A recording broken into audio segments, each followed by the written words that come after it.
beat the 7-8 underachieving Buffalo Bills to win and get in the playoffs. That's all the 2015 New York Jets had to do to take this winning season to a playoff berth with a chance at a Super Bowl. But they didn't, and collapsed in this extremely painful game that Jets fans won't forget. The Jets finished 10-6 in this surprise season that nobody at the start of the year would have predicted. Even though they missed the playoffs in brutal fashion, the story behind this last Jets team to date with a winning record deserves a deep dive. Let's dive into the Fitzmagic, fun, and chaos that was the 2015 New York Jets. The Jets finished 4-12 in 2014 and cleaned office, firing head coach Rex Ryan and general manager John Idzik. To replace them, the Jets hired defensive coordinator Todd Bowles as head coach and hired general manager Mike Maccagnan. First-year general manager Mike Maccagnan was aggressive in the offseason, looking to improve from the 4-12 roster the year before, signing back corner and Jets legend Darrelle Revis and veteran corner Antonio Cromartie. He also acquired multiple-time 1,000-yard-plus receiver Brandon Marshall in a trade with the Bears, pairing him alongside quality veteran Eric Decker to help Geno Smith take that third-year leap. With the 6th overall pick in the draft, the Jets drafted defensive end Leonard Williams, who was arguably the best defensive player in the draft. The Jets noticeably upgraded the team from the 4-12 roster the year before. Geno Smith, entering year 3, was supposed to be the Jets' starting and hopeful franchise quarterback when they drafted him. That was until August, when teammate IK NMK Pauley punched Geno Smith over $600 that Geno owed NMK Pauley over plane tickets and a limo ride. Geno Smith's jaw was broken, and he would be out for multiple months. So that forced journeyman quarterback Ryan Fitzpatrick into the starting role a month before week 1. The Jets traded a 6th-round pick to get Fitzpatrick in the offseason from the Houston Texans, who bounced around from team to team in his career. And now, he had the keys to the Jets' limo. Many analysts predicted the Jets would finish last in the AFC East, with nobody expecting much from the Jets under a first-year head coach. The Jets upgraded in the offseason, for sure, but they still finished 4-12 the year before, and now with inconsistent journeyman quarterback Ryan Fitzpatrick leading the team, expectations were low. The season actually got off to a great start, with the Jets stomping the Browns 31-10 in the first game of the Todd Bowles era. Fitzpatrick threw 3 touchdowns, and the upgraded Jets defense forced 5 turnovers. The Jets defense did it again, stealing the show the next week with getting 5 turnovers again against the Colts in Indianapolis on Monday Night Football, shutting them down to 7 points in a big upset. The Jets have never beaten the Eagles, ever. Seriously. And they lost the next week 24-17, highlighted by 3 interceptions from the inconsistent Ryan Fitzpatrick. In a London game the next week, the Jets won against the Miami Dolphins 27-14 with the offense scoring enough, led by Chris Ivory, the Jets' starting running back, who ran the ball 29 times for 166 yards and a touchdown. In Week 6 after the bye, the Jets beat the Washington Redskins after running with the game in the second half. Running back Chris Ivory started to make a name for himself with another stellar performance, rushing for 146 yards with 50 receiving yards and a touchdown. The 2015 Jets team was highlighted by surprise performances and overachieving, with Chris Ivory being a key example. He was on the Jets since 2013 after they acquired him via trade. And while he got 800+ rushing yards in 2013 and 2014, being a very productive player, he became a focal point in the Jets offense and was notorious for being hard to tackle. Speaking of heroes on the Jets offense, Brandon Marshall was exactly that. From the game against the Colts to the Redskins, he'd put up 100+ yards in those 4 consecutive games. He was established as Ryan Fitzpatrick's go-to guy, and his production wouldn't stop here. Marshall being elite opened the door up for Eric Decker to be a touchdown machine, having caught a touchdown in every game but the Eagles one missed due to injury. But then, after the hot start, things for the Jets began to unravel. After the stunning 4-1 start, the Jets lost 4 of their next 5 games, with the defense beginning to give up more points, the offense scoring less points, and sloppy football all around. Fitzpatrick hurt himself, tearing ligaments in his thumb versus the Raiders, but only missed most of that game and got surgery the next day to continue playing. He played well during the losing streak, except versus the Bills and Texans, but the Jets were now in 3rd place in the AFC East, sitting at 5-5. Their season wasn't over, but it seemed like the Jets returned to earth and were not a playoff team. Then, this happened. Tannehill, rush coming, gets rid of it, the throw, intercepted, stepping in front, Marcus Williams Fitzpatrick to the end zone. It's Marshall. Up high. It's caught by Marshall. And again, Ivory sidestepping, stays on his feet. Ivory breaks another tackle. Chris Ivory. What a run! Shotgun Fitzpatrick. Underneath. Powell. Catch and curl. Powell stays on his feet. Shotgun. Manning. Caught. Manning throws. It is picked off. Rontez Miles. Go, go, go. Fitzpatrick will throw. End zone. Marshall's got it. Touchdown, Jets. From 48 yards away. No good. Look first for Nino. He throws a pass, which is caught for a touchdown. Decker. 3rd down, 7. Intercepted. There's a 3rd and 11. Powell was in against the call. He outraces Webb. He's chased by Sensabaugh, and they're going to chase him into the end zone. Marshall. Down the sideline, hounded by Griffin. Axel lost his balance. And then just throws it right to Revis. Callum as the game goes on. Here's a 2nd and 10, and that time it goes to Marshall. And off Powell. Look at that burst. Touchdown, Jets. 3rd straight game, he has scored a touchdown. Here's there in Detroit. He's in trouble. Ducks, gets it away, and he's intercepted. Moore. Stands in the pocket, throws, intercepted in the end zone by Pryor. Fitzpatrick up the middle, on the go, and he's got his target. What a catch inside as well. And that's Decker. Really no one near him. Touchdown, New York. Just like that, the Jets were 9-5. Jets quarterback Ryan Fitzpatrick flicked a switch, throwing for 10 touchdowns with only 1 interception in those 4 weeks, leading the Jets in the 4-game win streak.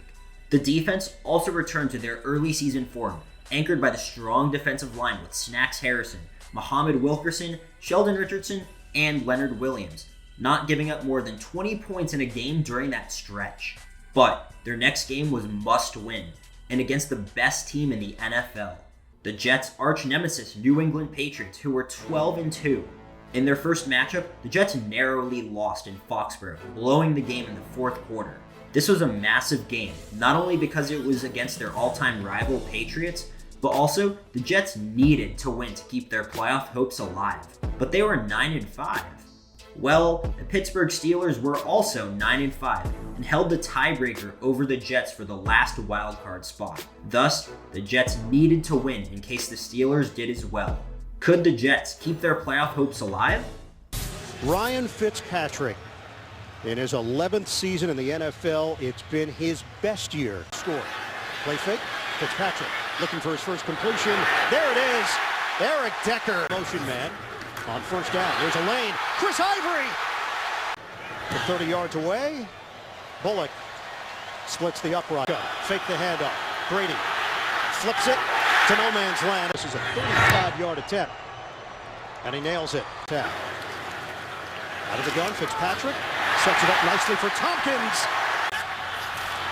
Marshall in motion.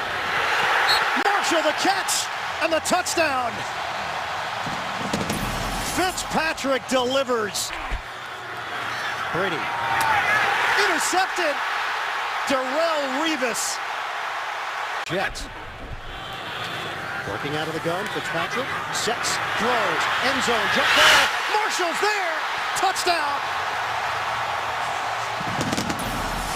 Patriots in a 14-point hole. Brady wide open downfield. Allen will hold it. And he splits the uprights. 3rd and 5. Fitzpatrick loses the football. Ball is free. Jets trying to jump on it. They cannot. Jamie Collins. Bullock. He's got it. Fleming lining up at left tackle. 3rd and 7. Brady, low throw. Brady guns it. Caught by Gronkowski. Doesn't go down on first contact. Brady steps up over the middle. Wide open, James White. 7 seconds left. 3rd and 8 for the Jets. Fitzpatrick steps up, throws, deep ball, incomplete. This back and forth game was going into overtime now, and knowing the Jets' luck, there was no way they would get the ball first. Tails. Heads. Heads is the call. Heads is the call. It is heads. You want to kick. You want to kick You off. want to kick off. You're going to receive. That way. Which way do you want to receive? Where do you want to receive at? That way? Okay, just like this. New England wins the toss. They elected to kick. We won, don't we get to choose? The Patriots just elected to give the Jets the ball. What? Captain Matthew Slater said they wanted to kick, but while Belichick did want them to kick, he wanted the Jets to have to score from a specific side of the field. But Matthew Slater didn't realize you can't choose to kick and which side to defend. Therefore, the Jets chose the opposite way of what the Patriots wanted. And this is what happened. Decker goes in motion, 2 catches for Decker. Fitzpatrick throws. He's got Enunwa down the sideline. Quincy Enunwa makes a move upfield, and he's brought down from behind. Business to take up here, though. Fitzpatrick. Caught by Marshall. Winner in overtime. Fitzpatrick. Enzo. Eric Decker holds it in. The Jets win in overtime. They did it. MetLife Stadium was electric, with the Jets beating the hated Patriots in an upset, and now having the last wildcard spot in the AFC. This wild team, led by Ryan Fitzpatrick of all quarterbacks and first-year head coach Todd Bowles, was 1 game away from being in the playoffs. The Jets now controlled their destiny, and it was up to them if they would shock the NFL and make it in. Only 2 things could stop them: the Buffalo Bills and themselves. The coach of the Buffalo Bills? The coach the Jets fired in the offseason, Rex Ryan. Rex Ryan's team in a 3rd and 15. Fitzpatrick hit from behind, loses the football in his own end zone. Shanks it. We've seen some interesting sets here. Taylor, play fake, out of the pocket, dangerous with his legs. Taylor still going. Taylor diving for the pylon. Joe has an extra lineman. Play action. Taylor dials it up. Good hands. Taylor on a give. It's a blast up the middle. Carlos Williams. He's in. Touchdown. Bullock trying to get the Jets on the board. Bullock. No good. The adventure continues. After a horrible start by the defense and offense in a win-or-go-home game, the Jets finally got on the board with a touchdown from Fitzpatrick to Marshall. Nothing more for the Jets in the first half, with the Bills kicking a field goal to go up 16-7. The team had to step up. Time was ticking. After recovering a fumble, the Jets kicked a field goal to get within a touchdown of the lead. But right after that, the Bills undid the Jets' progress with an 8-minute drive that was helped by Darrelle Revis' unusual soft coverage against Sammy Watkins, something that would be heavily criticized. And then a massive drive by the Jets happened, ending in a touchdown catch from Eric Decker. Finally, the Jets had hope again, and the 4th quarter was their time to shine. Or in this case, colossally fall apart in one of the most brutal quarters in Jets history. Tompkins goes in motion. Fitzpatrick unloads. Intercepted! It's a 3rd and 7 for Buffalo. They try to bring the pressure. Clean pocket. Taylor throws. It's complete. The lead from 42 yards away. He's got it. Shotgun for Fitzpatrick. Hit as he throws a wobbler. Manny Lawson gets under it for the interception.